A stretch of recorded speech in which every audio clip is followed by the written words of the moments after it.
Hello, I'm back. And I have a few more examples of things that annoy me. I guess you could consider this another installment of annoyances. The first thing about which I'd like to whine is this notion of you could do anything. You could do anything you put your mind to, especially encouraging girls on Disney programs or kiddie shows on Nickelodeon, that women could do anything. So they're basically discouraging them from becoming mothers, but that's part of the problem.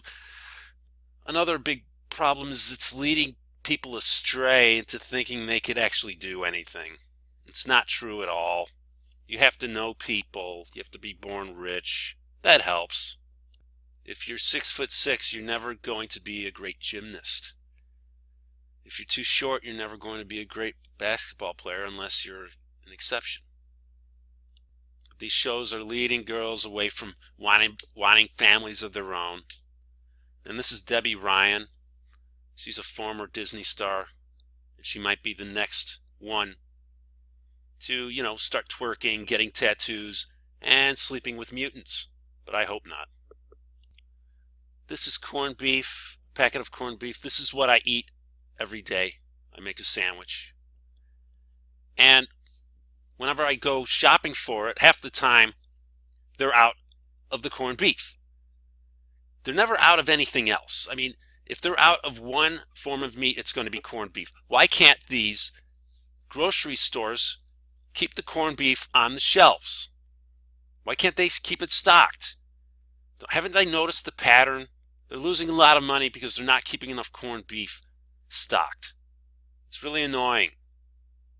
I mean, why can't they get it through the thick skulls to order more corned beef to meet demand? Then they won't lose any money. Is it really that difficult to understand?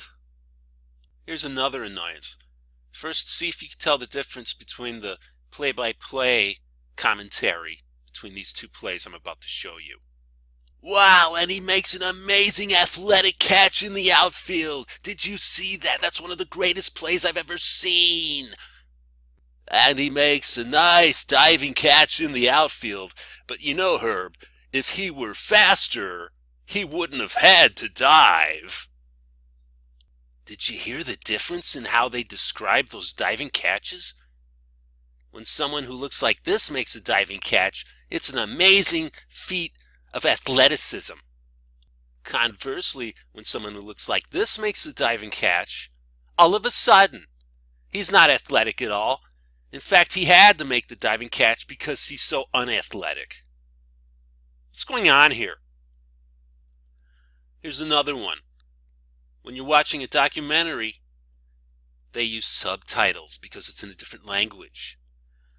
Why are they so cheap? Why can't they hire a man and a woman to read off the translation so I don't have to hurt my eyes reading your stupid text?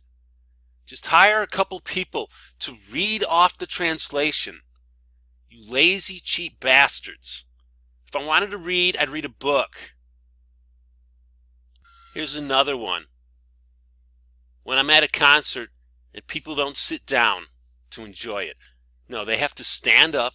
I would have liked to just sit back and relax and get hit in the face with Jonas Brothers' Milky White Foam, which is so much fun. But no, I had to stand up because everybody else had to stand, or else I would have missed everything. Why can't people just sit back and relax and enjoy the music? No, they have to stand up because they're so excited. Have you ever been driving along, then all of a sudden this car comes along with not yellow headlights like everybody else, but bright white or blue headlights that blind you, and you can't see anything else, and you think you're going to crash into something? Isn't that a lot of fun? Don't you just love when that happens? Oh, they're just so cool.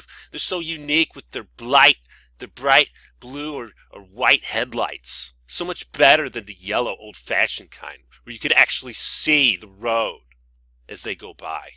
Or when they're behind you and they're blinding you with their special, unique blue or white headlights. Thank you. Oh, you're ever so cool. Thank you for blinding me. This next one isn't so much an annoyance as much as it is surprising. You ever hear that a celebrity has died? And you say, oh, well, that's too bad. They were talented. And then a few months later, maybe years later, you hear, oh, they're still alive. I thought they were dead. I heard they were dead. What's going on here? Why are they reported as being dead and then some time later it turns out they're alive? What's the cause of this?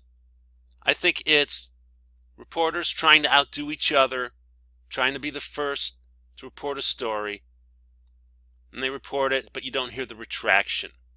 And this is what happened with Robert Vaughn. I thought he was dead. And then I hear, Robert Vaughn has died. And I thought, but I already thought he was dead. How do you die twice? And here's the last one. When TV networks take an old show that's not in HD from the 60s or whenever, and then they stretch it out to fit widescreen televisions. It's so ridiculous. And then you end up with Batman looking like this. Why can't they get this right? Why do they have to screw up the old shows and stretch it out to fit widescreen televisions? It's so distorted, I could barely tell what's going on here.